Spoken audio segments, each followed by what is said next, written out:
नहमदुहु व नुसल्ली अला रसूलिल्लाहिल करीम अम्मा बाद फ़ऊज़ु बिल्लाहि मिनश शैतानिर रजीम बिस्मिल्लाहिर रहमानिर रहीम।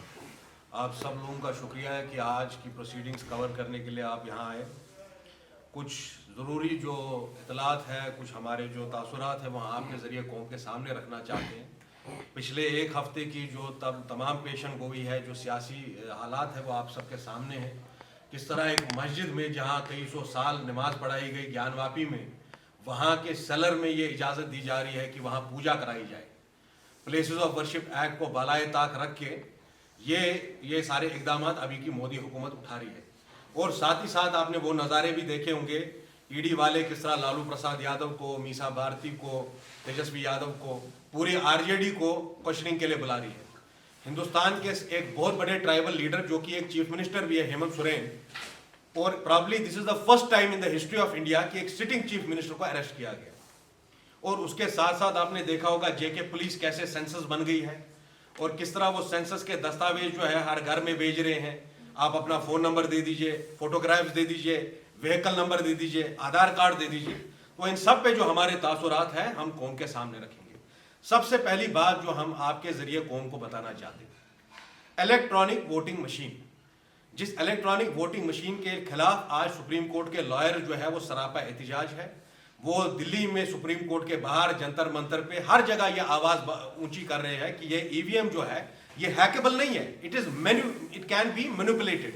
ये ईवीएम जो है आपका, जिससे आप वोट जो है, हिंदुस्तान जो दुनिया की सबसे बड़ी डेमोक्रेसी है, जो लोगों की विल एसरटेन करती है by means of an electronic voting machine, ये वोटिंग मशीन में क्या क्या खराबियां हैं वो हम आपके सामने रखना चाहते हैं। सबसे पहली बात है कि बैलेट यूनिट, ये जो ईवीएम होता है इसमें आपके 3 यूनिट होते हैं, बैलेट यूनिट, आपका वीवीपैट और आपका कंट्रोल यूनिट। सबसे पहली बात है, जो आप वोट डालते हैं बैलेट यूनिट से, it does not directly go to the control unit. ये वीवीपैट के जो आपका डिस्प्ले स्क्रीन है उसके प्रोग्राम पे चला जाता है। और ये जो आपका वीवीपैट है, voter verifiable paper audit trail, ये प्रोग्रामेबल होता है। और हम सब लोग जानते हैं इस जदीद जमाने में जो भी चीज प्रोग्रामेबल है इट कैन बी मैनिपुलेटेड। इसके प्रोग्राम में ही वो सेट पैटर्न हम डाल सकते हैं। मिसाल के तौर अगर आप कोई प्रोग्राम लिखेंगे, आप कंप्यूटर से वाकिफ और टेक्नोलॉजी से वाकिफ लोगों को बोलेंगे, वो उसमें सेपरेट कॉलम ही क्रिएट कर सकते हैं और पैटर्न सेट कर सकते हैं कि हर दूसरा, तीसरा, चौथा, पांचवा वोट जो है वो किसी एक पर्टिकुलर पार्टी को डाले।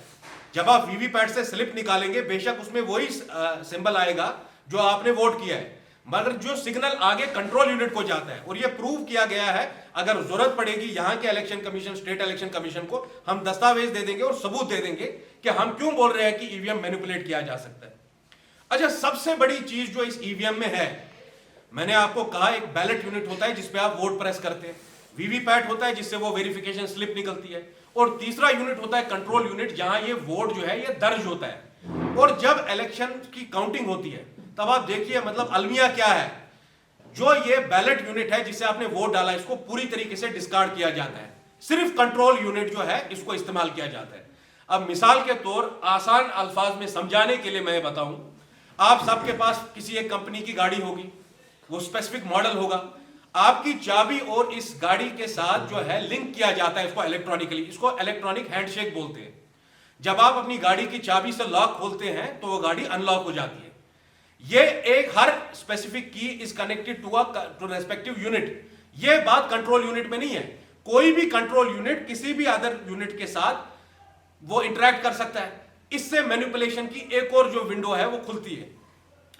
हमें इलेक्शन कमीशन बताए कि इसका इलेक्ट्रॉनिक हैंडशेक या जो इनकी कनेक्शन है between the ballot unit and the control unit, why is it not being done by an specific electronic ID और a unique identifier. Time stamp, ये तो वैसी बात है कि आपकी गाड़ी की चाबी से आप अनलॉक करेंगे।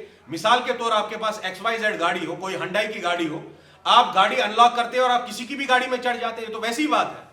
तो ये सारे दस्तावेज हम इलेक्शन कमीशन के सामने भी रखेंगे। ऑन द वेरी ऑनसेट मैं आपको ये बात बताना चाहता हूं, this was suppose to be a joint press conference. Awami National Conference की लीडरशिप मुजफ्फर शाह साहब भी यहाँ आने वाले थे, मगर उनकी तबीयत खराब है, वो नहीं आ सके। उनके जरिए भी मैं ये सारे तासुरात आपके सामने, ये जो सारे खदशात है, मैं इलेक्शन कमीशन के सामने रखना चाहता हूं। मैं इलेक्शन कमीशन को याद दिलाना चाहता हूं, आर्टिकल 324 भी है हिंदुस्तान का। आर्टिकल 324 ये बोल रहा है कि इलेक्शन कमीशन की जिम्मेदारी है ये कि इलेक्टोरल प्रोसेस जो है वो साफ और शफाफ हो, इस पर लोगों का एतमाद बना रहे। अगर इतने सारे खदशात जो है लोग आपके सामने रख रहे हैं, सुप्रीम कोर्ट के बाहर लॉयर्स ईवीएम को ऑपरेट करके दिखा रहे हैं कि यह मैनिपुलेट किया जा सकता है, तो क्या जरूरत है आने वाला इलेक्शन इस पे करने के लिए? अगर नरेंद्र मोदी की सच में 56 इंच की छाती है और पूरा हिंदुस्तान नरेंद्र मोदी के साथ ही है, तो वो बैलेट पेपर पे इलेक्शन कर ले। तो बैलेट पेपर पे अगर उनके नसीब में जीत लिखी है तो ईवीएम पे ही क्यों?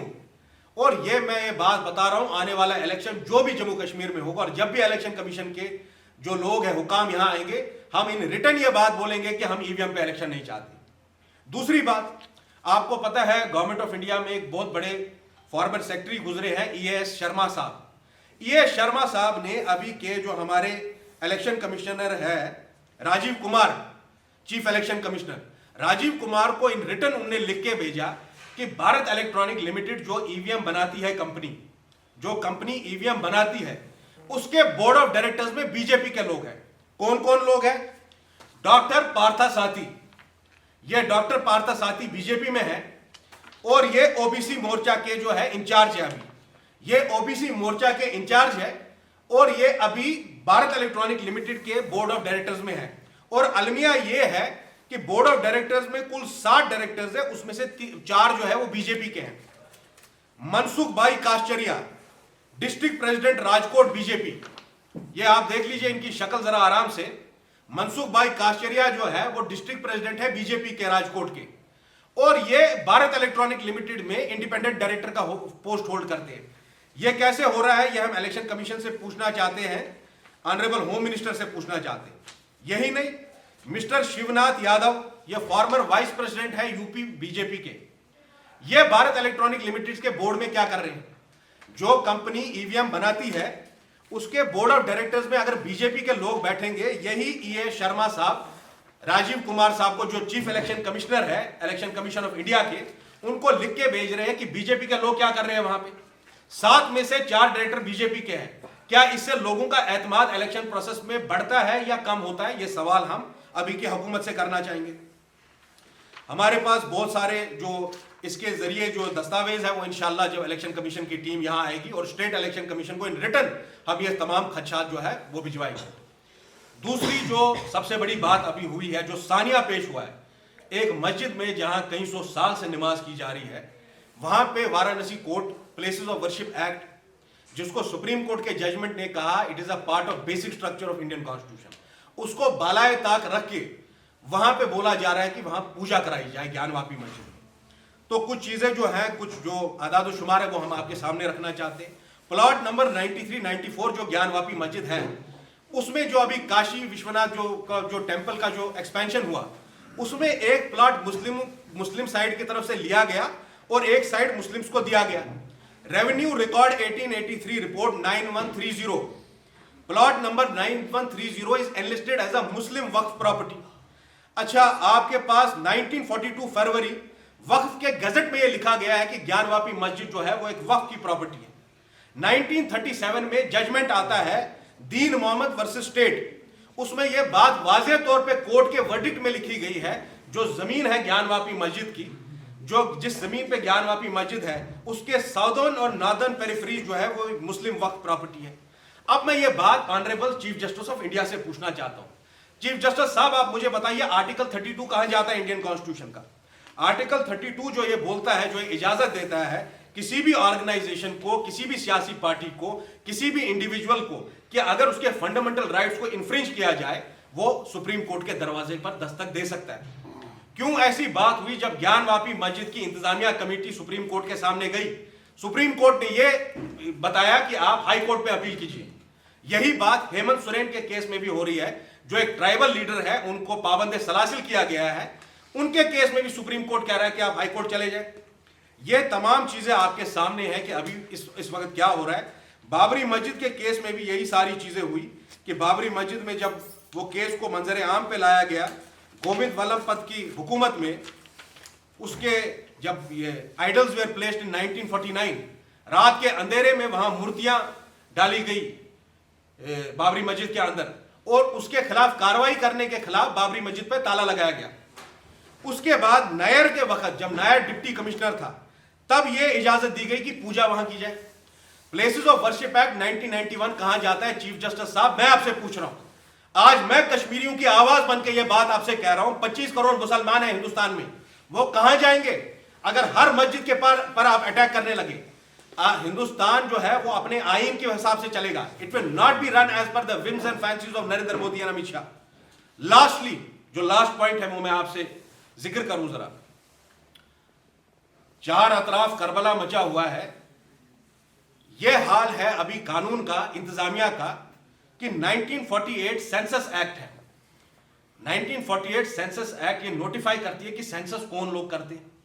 अच्छा, जम्मू कश्मीर में एक ऐसा 5 अगस्त के बाद एक नजराना हम देख रहे हैं, पुलिस वाले जा रहे हैं घर से घर और एक पर्चा दे रहे हैं आप लोगों को, आप अपना फोन नंबर दे दीजिए, घर में कितने लोग हैं उनके फोटोग्राफ दे दीजिए, उनका आधार नंबर दे दीजिए, अच्छा उनके व्हीकल का रजिस्ट्रेशन नंबर दे दीजिए। भाई व्हीकल का रजिस्ट्रेशन नंबर का क्या करना है आपको?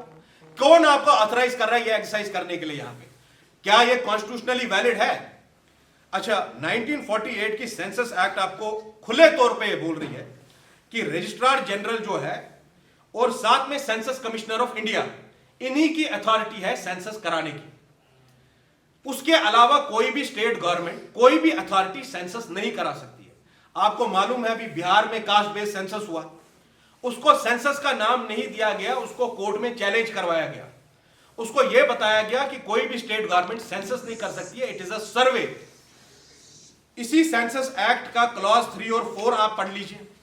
क्लॉज 3 सेंसस एक्ट का आपको बताता है कि किसी भी हिस्से में, मुल्क के किसी भी हिस्से में अगर सेंसस कराना हो तो एक गेजेट नोटिफिकेशन आनी चाहिए। क्या जम्मू कश्मीर के जिम्मन में कोई गेजेट नोटिफिकेशन आई है? क्लॉज 4 आपको कह रहा है कि एक सेंसस कमिश्नर और सेंसस ऑफिसर जो है उनकी नियुक्ति होगी, दे विल बी अपॉइंटेड। कोई सेंसस कमिश्नर कश्मीर आया? मैं ये सवाल एलजी साहब से पूछना चाहता हूं। तो ये बात आप समझिए, ये मुल्क जो है ये आईन के हिसाब से चलेगा।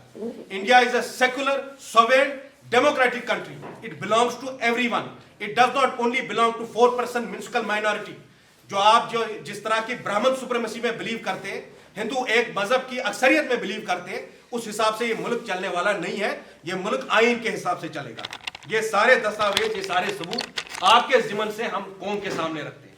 और आखिर में एक सवाल पूछता हूं मैं जम्मू कश्मीर की पॉलिटिकल पार्टी से, क्या ज्ञानवापी मस्जिद आपकी नहीं है? जो आज हेमंत सोरेन के साथ हो रहा है, लालू यादव के साथ हो रहा है, कल तुम्हारे साथ होगा। जिस तरह की खामोशी आपने इख्तियार कर रखी है, ये जो सेंसस पिछले 2-3 हफ्तों से ये हो रहा है, पुलिस के लोग जा रहे हैं। मैं पहले पुलिस से ये पूछना चाहता हूं वेरी रिस्पेक्टफुली, ये किसने अथॉरिटी आपको दी? आपको पता है you are violating the fundamental